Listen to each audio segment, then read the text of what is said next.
welcome to today's video. So over here we have the Skoda Octavia 2-litre turbo diesel. So this is the common rail engine, 4-cylinder, and we'll be doing a simple oil service. So as you see, I've got my lift kit over here, replacement oil filter.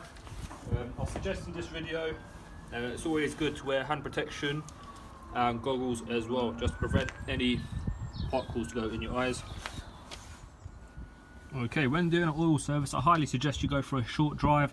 That's just to warm up the oil inside the engine, and it'll also help to loosen the bolt. So what you want to do, turn your engine off and release the bonnet latch to open the bonnet. The bonnet can be very simply opened just by putting on the latch. Lift the bonnet and place it in the appropriate holder.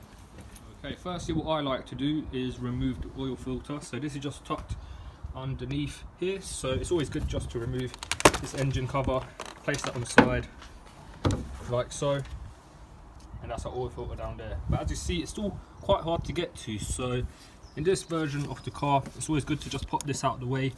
This is just a simple clip, literally pry it away like so, tuck it aside, and now we can access our oil filter without any troubles. And this is a 32mm, by the way, so it's always good to use a bit of an extension where you can get to that nice and easy. On the Skoda, it's not as easy to get to the oil filter as you see, unless you've got an adjustable.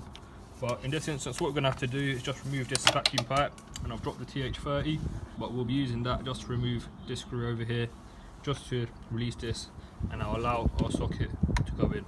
Okay, take two, just going to remove this bolt, which is a Torx 30.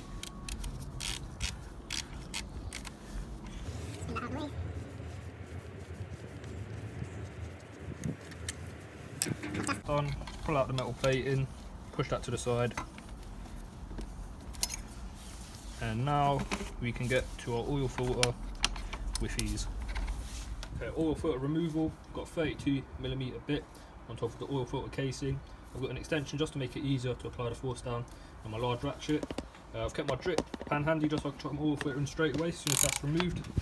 Okay, so just applying. Okay,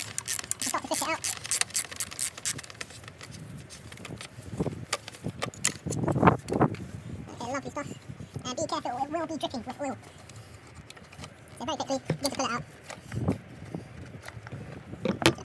Quite a dirty oil filter. It's done about 6,000 miles. And it's done its job pretty well.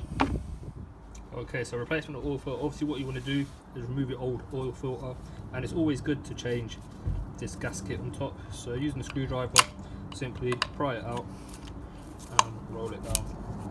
Okay, so we've removed our oil filter housing. What I've done is just replace the gasket.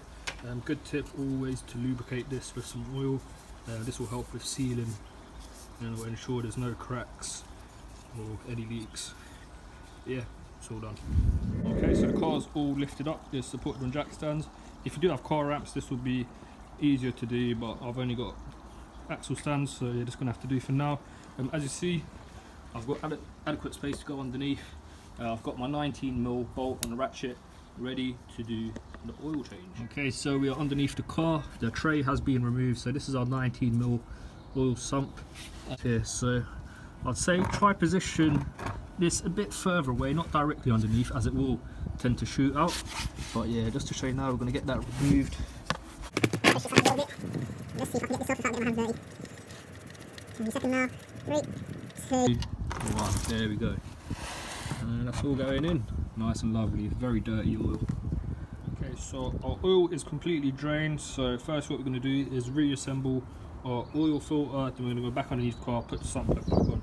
So the main unit for the torque here is 25.5 Newton meters. Just to show you there, 25.5 Newton meters of torque. Okay, filling up. So on the 2-litre turbo diesel, from empty is 4.4 litres to fill up. And yeah, this is the VW 502/505. But yeah, always check to make sure you're using the right oil. Okay, so I filled up roughly 4.5 litres. So okay, so it's just sitting at about halfway, but that's not entirely accurate. So instead of filling up what I'll do is just wait for a little while. Also lower the car because it's actually sitting at an angle. So this might be showing the inaccurate readings. So yeah, make sure your car's level and then do your reading again, and then you can find out how much is required. Just load the car. I'm going to check the oil level again just to see what it's like when it's level, and as you see, that is pretty much perfect. So we are now ready to close this all up and start the car. Okay, so we have now completed our oil service. So what we're going to do is just turn the car onto accessory mode, give it about a couple seconds just for it to start priming the oil and fuel pump, and then we're going to start her up. Let's reset the service computer. So just by holding down on our trip computer here, into the settings, down to service, reset.